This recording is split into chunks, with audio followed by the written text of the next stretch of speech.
So last year in January, 12th January, we had a massive fire in our factory, one of our biggest factories, right? This happened on a Friday night. I was in Calcutta, and my dad, my sister, everybody was in Surat. That's where the fire happened. And my sister and my father were actually inside the factory when that happened. Okay. And then they were out, and then we tried to get everybody else out. And so, but we lost the factory, right? When I got there on Saturday, I got there at 3 p.m. and there were places where the fire was still on. Like imagine that's how big it was. It matters. You are a second generation business woman. Coming to this place has been a journey. It's Right. truly been a journey. Yeah. It's come with its own highs and lows, but it's been a very rewarding journey. And I think I've just walked into it. I haven't even started. So I think now I'm a complete, WIP. So I think, but the journey has started and I feel like it's going to a good place. So, Akriti, when you started working with your dad, it was prior to this you were doing something else. Yeah. So, what was that shift which happened and you said, you know what, because it was his dream Yeah. and you took it as now your dream, Yes. right? So actually, I started working here pretty early on. When you're in a family business, your dinner table conversations are business, right? So even if I must have entered the office or the workspace later in life, I was pretty much there. When I was young, also, summers, we would have to go to the office. We would have to go and sit in the meetings and observe. So I think that is where it really started. I did join the business right after my graduation. I spent about 3 to 4 years there. But I think at that stage is when I understood that the position that I have, regardless of whatever my experience is, I will always be parachuted, right? So that's when I decided that let's first learn how to do 0 to 10 before we take this this Herculean task of doing 10 to 1000 or 10 to 100. So I went and I worked in a startup. Really did all the grunt work, did the jhadu pocha myself. And then last year, but coming back to the business was always the plan. I mean, all of this was so that I can do this better, right? So this was always the plan because we've seen our parents. My mom also worked in the business for some time, and then she took a seat back about maybe 7-8 years ago. But we've seen a household where you dream, live, eat, beeline, right? That's the pulse. So I think it was known that we would do this. Of course, it wasn't something that we knew that this would be my destiny. It was something, maybe a step along the way, maybe something else I would branch out. But I think about 2 years ago is when I truly, once I walked back in, I understood and I accepted that no, this is the path that I choose for the rest of my life, and I do this. Tell me, when you were deciding about this to take this over, what were the things that you felt mattered the most for you while taking that decision?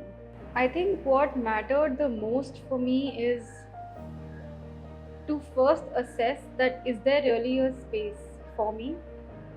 Do I have a seat on the table, right? And if I do have the seat on the table, will I be able to do justice to that seat on the table? Because it matters, right? So of course it will come with time. It's not going to come in day one. I also understand that, and even the people around me understand that. But it's first understanding that is the value, is it a two-way street, right? So once you understand that and you really believe that, then the journey is very easy, right? So I think when I did realize that yes, there is space for me, and I can contribute, I can create, right? That's when I decided to really step into it. I think one thing that was always unsaid and even said was, work being pride, right? Work is a medium to feel that pride in life. Okay, I'll give you one instance. So before we were in appliances and electronics, Beeline was a manufacturer for cassettes and tapes. Okay, so that's where the manufacturing journey of this company started. OEM manufacturing, because the company would then manufacture tapes for companies like Saregama, Tips, HMV. That's what we would do. We were very young. I was maybe in class 1 or 2, but we knew what we did. So I had gone to the Taj Bengal, right? And that time going was still a very big thing. And then there was Mr. Sanjeev Goenka. who was basically the head of who owned Saregama. So my sister, she at that time was older than me. She, tugged at my dad and she said, Papa, see Sanjeev doing up. And then my dad said, we supplied tapes to his company. So my sister, without even asking, she got up, she walked to him and she said, you know what, uncle, that's my dad and we supply tapes to you. And then he came over, met my dad. So, that moment is when you feel that this is pride. Because we've put that focus and we've done this, and which is why maybe we'll be able to get a seat on tables where we want to be there, and this is a medium to get there.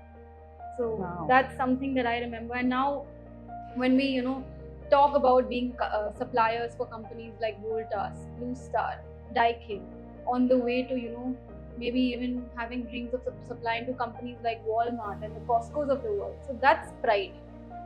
So I think that's something that was always a part of our household when work was spoken about. How much value and how much impact can you make to other people's lives, right? So that is something that motivates me also. But as a person, tell me something, and I've seen this many a times with people, right? Like you had a startup, and perhaps that is something which you would have conceived right from the starting point and then taken shape. But here is something which your dad dreamt of, and coming to that and saying that what, it might be his dream, but now I have taken a decision that it matters to me and I am going to be the voice for this. So this shift, does it ever play on your mind? I think maybe right now we are executing his vision, right? But along the way, we're also building the power to create our own vision in this sphere. Because today maybe the startup was about ethnic wear, right? Today it's about appliances. But in the end, you're creating. The product is different, but so the past and future of the business. So where do you see yourself? Everything will change besides the values. Right? We might. Okay, so internet might be replaced by AI, right? Your machines might become robots. It's all going to change in that way. You're going to get progressive, but is the integrity, is the trust, or these values that this business was built on, will that change now? So I think once we embody these values, it will take different shapes and forms, but it's going to be the same. Maybe the way I approach a situation will be different, but it will come from that same value, because we've grown up with those values at home. We've grown up and we are learning those values at work. So I think as long as the values remain the same, it's good. What matters to Akriti when it comes to work? I think when you say voice, it basically means representation, right? So I think every kind of representation, of course, when it's positive, it matters. So just a small example, we do business with China. We have suppliers in China. And one of the main components that we source is compressors. Now, compressor is a very technical product, right? It's the heart of every refrigeration product. Like if your compressor doesn't work, your machine will not work. True. It's a very technical product. And growing up, I've seen very few women engineers. You feel that engineering is not something that women do, mechanical engineering, electrical engineering. So that's the thought process that I grew up with. When I entered the business early on one of my trips to China with my dad, I see the company that we procure compressors from, and it's run by 2 women. Now imagine 22-year-old Akriti, who has, let alone a compressor manufacturing company, who has never seen a company of this size being led by a woman. And you see that, and that's when a barrier breaks in your head. And then I asked them, are you engineers? They said, no, we're not engineers. We just learned everything here and we founded it and we did it. We found a way and we did it, right? So I think when you see that, there's something that breaks in your head, right? When you see it. So I'm not saying that I'm hoping to inspire, but I do think that we've heard growing up that you have 2 daughters, you're working so hard. What about your business, right? So maybe someday, when I am leading this, maybe there will be more people who look at me and be, okay, what, if she can do it, why can't I? Because really, it's just a thought difference. So I think it's representation that matters, of course, doubled with performance. What kind of advice do you go to your dad for? And what kind of advice do you go? What kind of matters do you go to your mom for? I think anything which is people related, anything which is, handling softer situations. I don't want to put gender stereotypes, but handling softer situations. Sometimes even money matters. I will go to my mom, right? Because my mom is a fab financial planner. She might not be investing in the stock market, but over the years, she's managed her money well, right?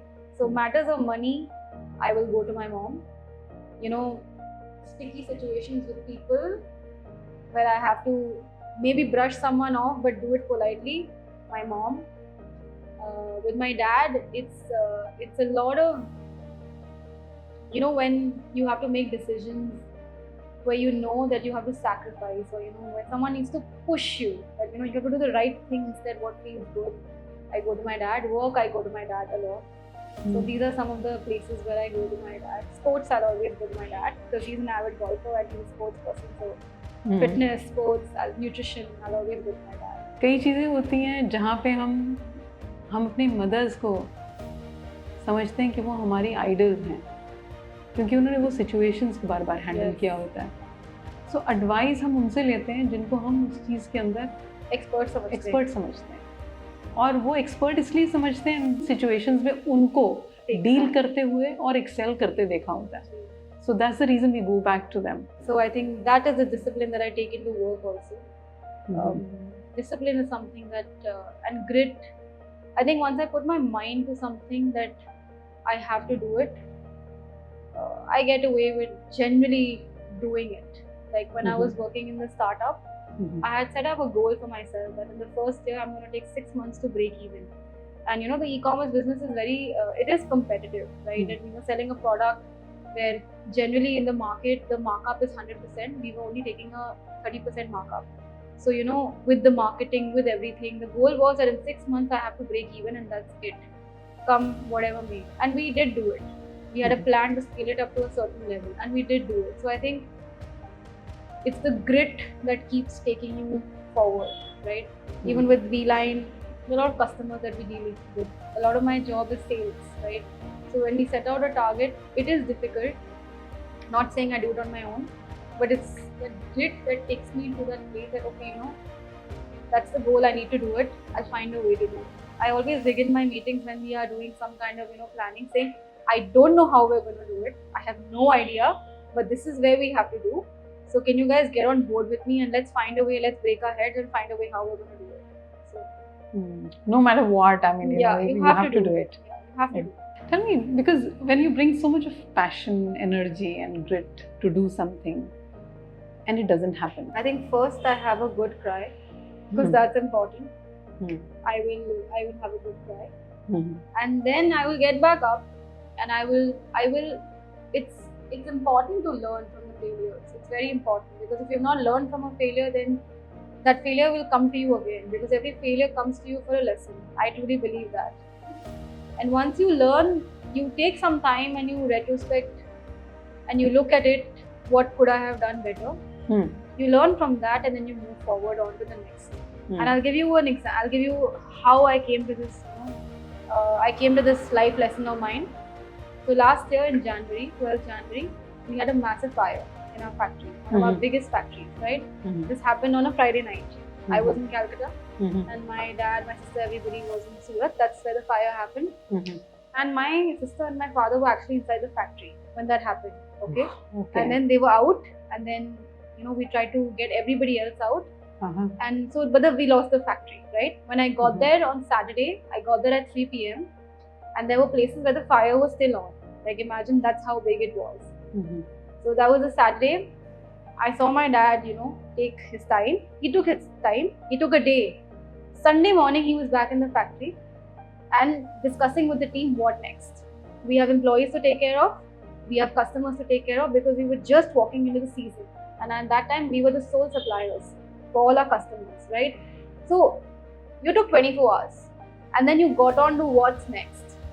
So I think this is where it came to me, that you have to take your time, but then you have to move on, and you have to move on very quick. Like you Hmm. can't dwell. I mean, of course, yeah, but you really have to move on quick. So I think that's where I got that life lesson from, and I feel that when you see someone do it in front of you, that's where when a situation like this comes to you, you drive that energy, and you know that grit from something like that. So I'm very fortunate to have seen this play out very closely in my life. Yeah, I mean, I think that's a clear reflection of great leadership. Yes. Yeah. I mean, I can understand, say, hundreds or thousands of people who would be working in the manufacturing unit. Yeah. Their families, their source of income. Everything. Yeah. And the factory goes in fire. Yes. And then everyone would just be looking at the leader there. Yes. What next? What Because next? only he is going to give the solution. Only he is going to have the answers. Yeah. So I think that's a large leadership responsibility that you carry on your shoulders. And nobody understands that. Nobody understands. Yeah. And yeah. And you have to do it alone. You have to Whether do you that like alone, it or yeah. not, there are people who support you, Yeah. but you have to do it alone. Yeah. And you have to get on speed with it, and you have to really, you know, put your emotions aside and think very objectively and do it. While we talk a lot about gender, we talk about diversity, we talk about women at work, leadership, do you think it carries a gender? And if it carries a gender, what does a woman leader bring to the table, which is more or less than any other gender? I think I think leadership is not gender specific. It's just that we've seen most leaders be men, right? That's where we associate leadership with, you know, being male or masculine, right? When we start seeing more leaders as women, it will be feminine, right? So I think it's not something which is innate in nature. It's just something that's we've been socialized with what we've seen around us, right? So I think to answer that question, no, leadership is not gender specific, but sadly it is like that, right? And as a woman, I think what we do bring on the table is a lot of empathy. You know, we bring a lot of empathy into the picture. We bring a lot of compassion, right? So I think if you put a man and why do you think most women are in HR or dealing with people? Because with people without compassion, empathy, it's not possible to deal with people. So I think that's something that we bring on the table as well. What has personally helped you? And share with me an example which you can, which perhaps you feel that you were in that situation, and being a woman, it really helped you. Like I said, empathy, compassion, you know, these kind of things. I am also taking a leadership position, yes, but at the same time, these leaders are the people who are driving the company, right?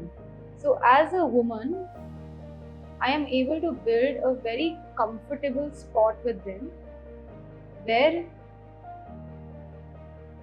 while being a colleague, you know, I am also sometimes their confidant, right? Which is difficult with a man, right? Today, if the senior leadership is having a problem, it's a problem, right? It's a problem. So maybe sometimes it's not easy to approach, maybe, you know, a man who's the promoter, or maybe if they have a son, it's not that easy to approach. I've seen it play out, right? But as a woman, sometimes, you know, you have that softness. You are approachable. So a lot of times, maybe, you know, in retrospect, you maybe won the battle by kind of nipping that war in the bud, right? So I think that is a skill that I come with today. You know, a lot of the leaders who are exceptional in the company, you know, come with such great experience, you know, who truly, you know, provide so much value in the company. So if there is a situation where they are not very comfortable, and, you know, having me in the middle can give them that comfort and, you know, walk around it, I think that's something that being a woman I bring on the table, which I don't think a man could. Or I don't think that, you know, someone who's a second generation son could bring it that well. I agree. I think that yes, being women, compassion, understanding, getting, you know, opening doors to people comes naturally to us, and becoming a confidant because people trust you.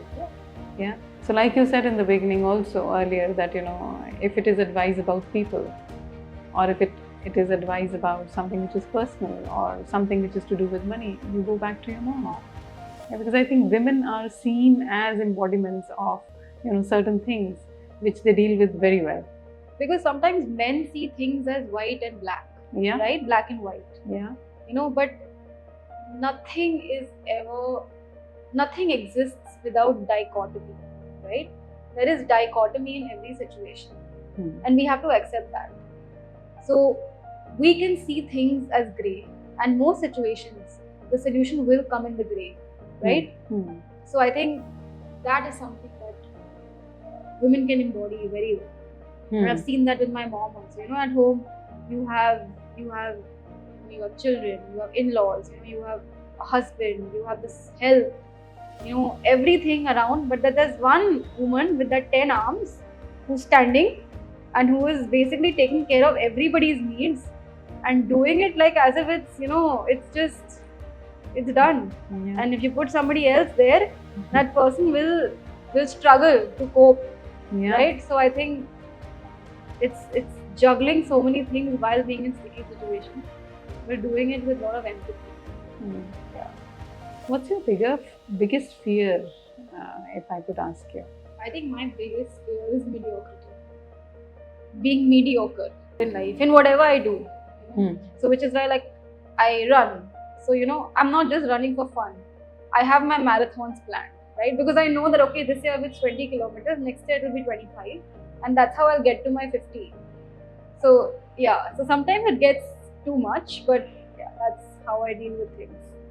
So mere existence is not something that you're looking at, right? No, mere existence. Yeah. Because you're here, you got to accomplish, I think, growth mindset or accomplishing something is always, was I better than yesterday? Was I 1% better than yesterday? So I think that always plays in my head. Do you recall recently going wrong with something that you were very sure about, and you did something and went wrong? Yeah. And you had to suffer. Yeah. At that moment, if you could share that incident with us. Second, if you could share what is it that you actually did after that? Yeah. So I think I was it's leadership style, right? I've seen different leadership styles being followed. I had my own leadership style.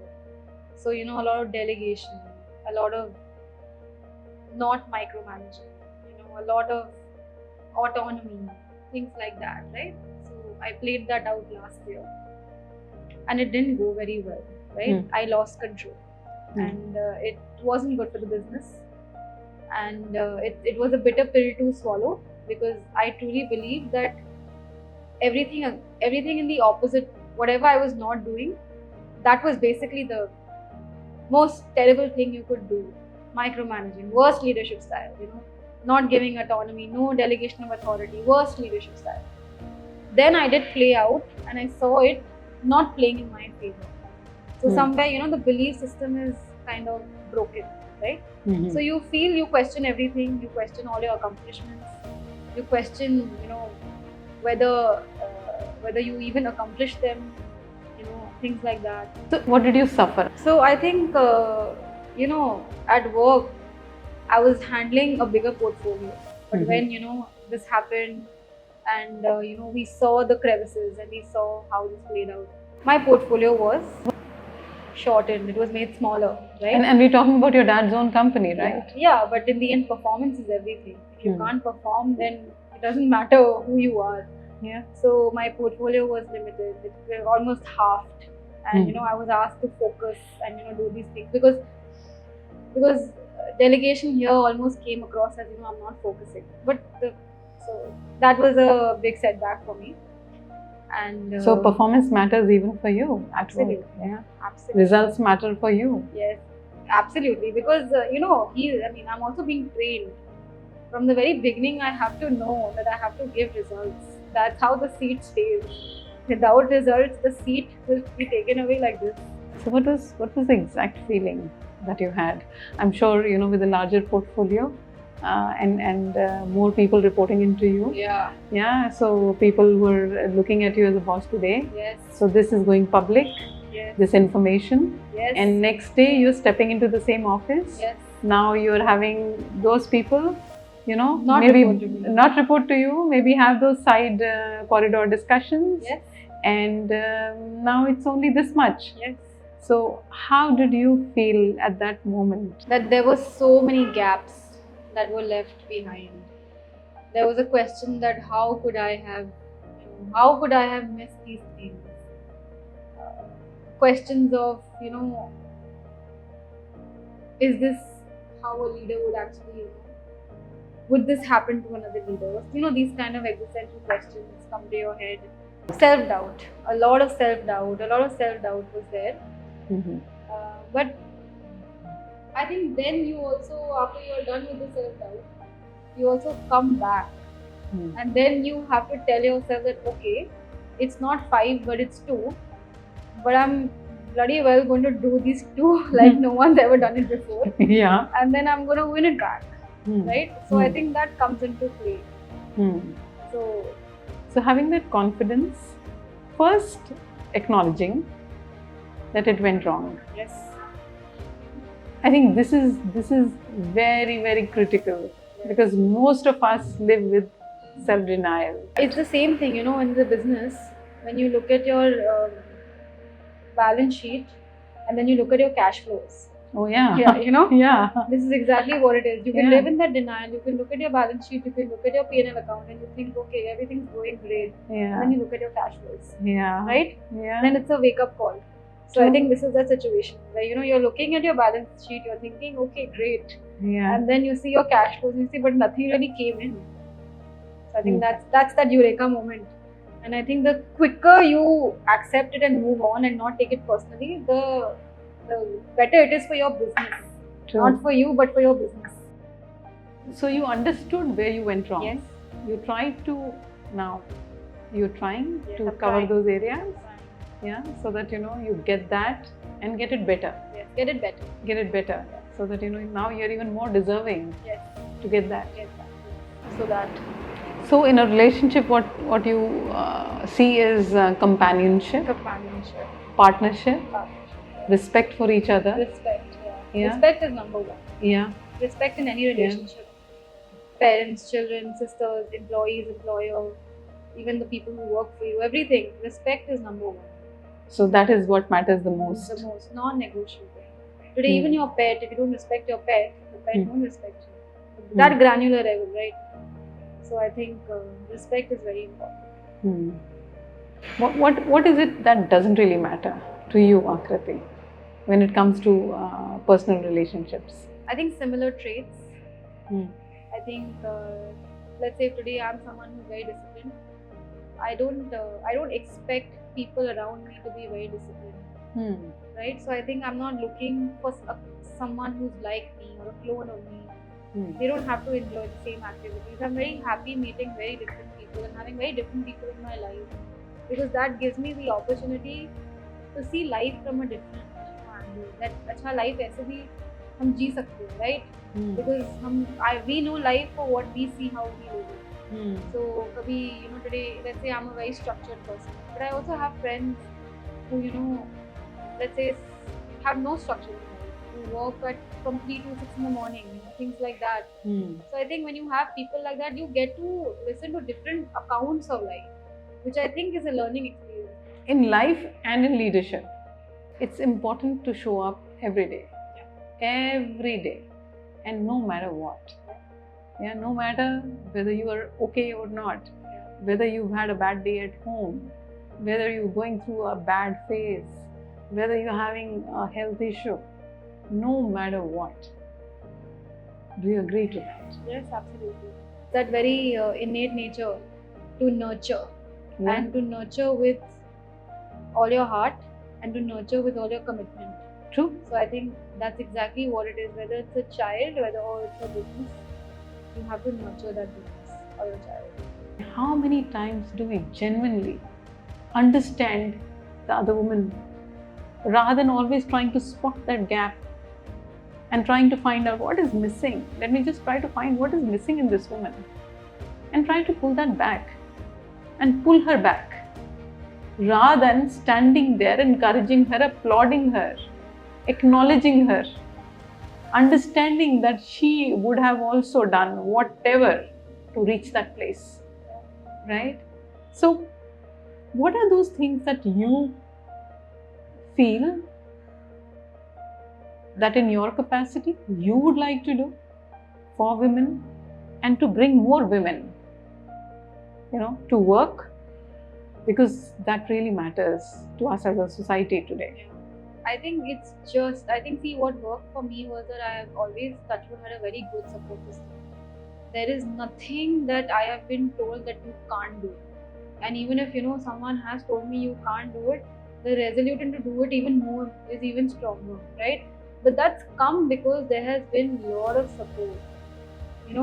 Really, like there's an army standing behind me in the form of my parents, in the form of my siblings, in the form of, my teachers and professors, who taught me along my life. A lot of gratitude to them.